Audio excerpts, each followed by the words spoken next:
Glass shattered and anarchists sprang out of the crowd and launched this full-on assault. American Apparel, Nike Town, and a few banks all got hit.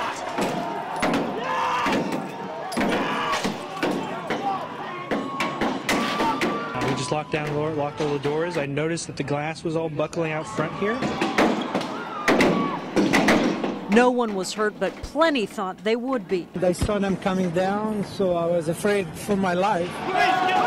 Police on bikes coasted in. The anarchists ran. There were reports that they changed clothes to blend back in with the protesters. Whole street! Our street! Whole street! Our street! The marching continued all through the afternoon, through downtown, disrupting traffic, but it was calmer until just after 4:30 near the Pike Place Market, when police took some of the Occupy flags. All they had to do was ask. They did not ask. I'm homeless and I understand the word please.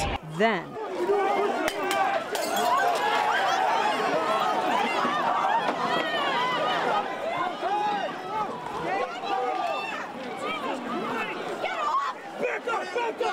it got even more tense. Let him go! Let him go! Why? Crowds were pushing and swaying. More violence threatened to erupt. Neither the protesters nor the police are treating each other like human beings. It is so disgusting. It's so sad.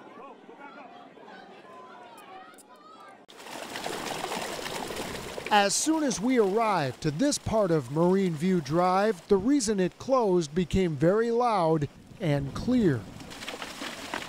You hear it coming down. Only minutes after we got here, road crews put up signs and made it official. They tell us Marine View Drive won't reopen again until they can figure out how to somehow stabilize what rain and gravity is pulling down on the route Chuck Gaffney takes to the airport. You can't get through here like this? Yeah, you got it. Uh-oh, stand back. That thing gets going. Wow. The people who live around here say this is all the latest fallout of last week's torrential rains, and you see how dangerous this is. The hillside began to groan and crack, and then we saw this. As mud began flowing over the road, we could hear more trouble coming. Photojournalist stuck with this shot, and look what he got. Within the next few seconds, much of this road was blocked and covered with part of what was the hill above it. Closing Marine View Drive is already a big inconvenience for a lot of drivers who use it to get home, to work, and as an alternative to I-5.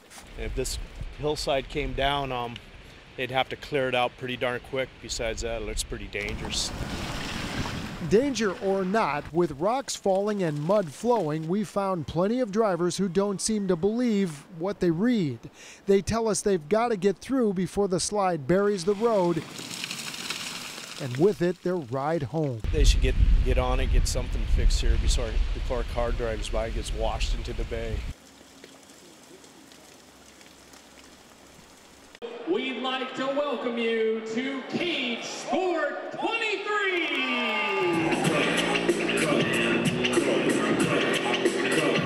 It is primal, the feel of a fight, the call for violence, and the men who answer.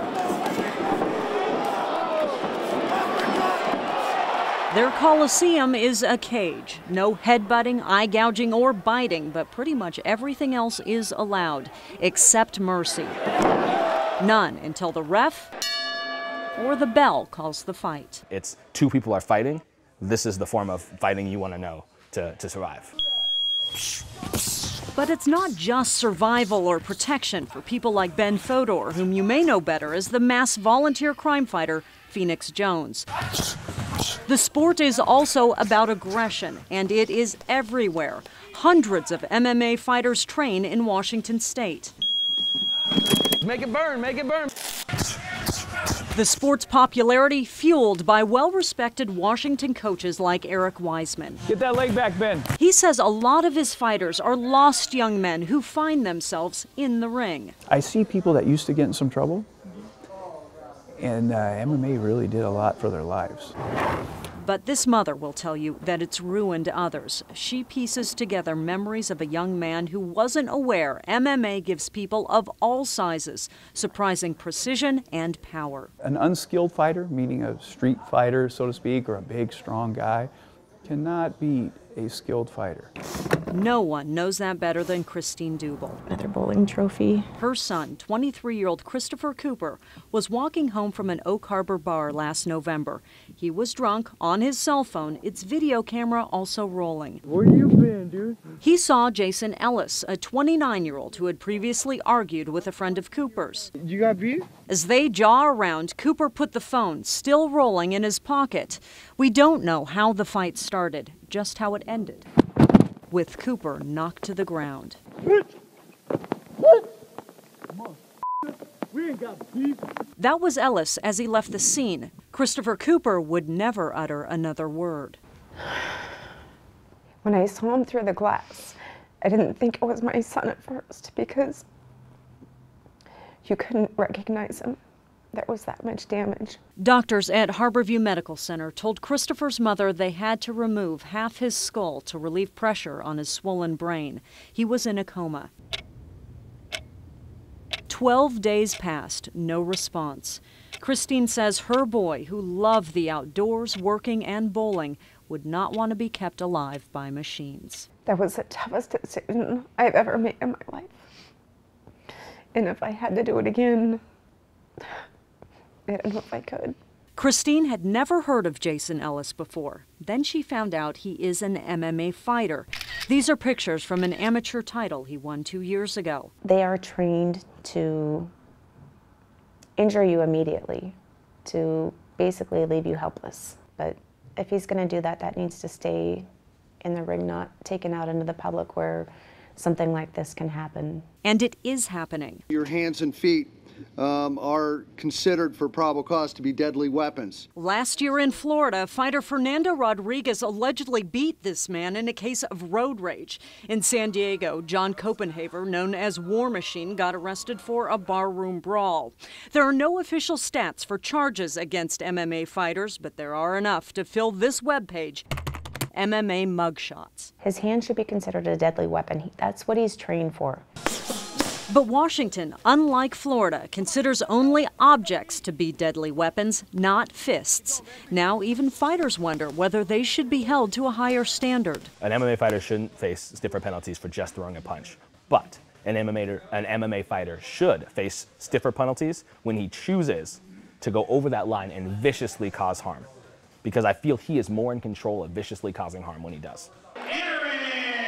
Discretion is literally in the fighter's hands, at least for now. It should be banned or regulated to the extreme so that you can't just walk down the street and wonder, am I next?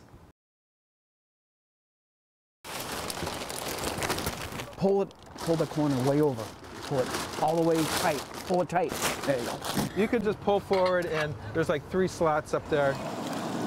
This is the kind of stuff you were thinking it was? Do the do. I thought it was going to be a lot messier here. It smells like Zudu. This is Zudu, the first day of the Fecal Fest. I think there's some real poo in there. So they're picking up compost and bedspread, which is a composted mulch. This is concentrated dew, baby. Zudu and bedspread are made from the manures of 26 different non-primate herbivores. You think giraffes, you think hippos, think elephants. I think it's a really fun thing. The idea of having elephant poo in my yard makes me happy. I think I got some zebra stuff here, so we'll have some striped corn. My tomatoes and vegetables will love it. It really helps us with our sweet peas. Sweet peas, that's right. This is my first time I won the lottery for the dew, and I'm going to be the envy of the neighborhood. I used to think I could never win crap, but I finally have. When people get the Zudu, they have some bragging rights. And again, they're thinking about, you just take a look and see how big my garden's going to get and how well it's going to do. 9 trash cans and 3 plastic bags. Yeah, whole crap. I like it. We have sales twice a year, so we go on a 6-month schedule, and that's actually perfect. So after 6 months, it's no longer poop and wood chips and sawdust. It's actually been transformed into a completely different product. That's a bargain. It truly is. You know, when you go to the zoo, you just bring home memories. This way, you actually get to bring home some crap from the zoo.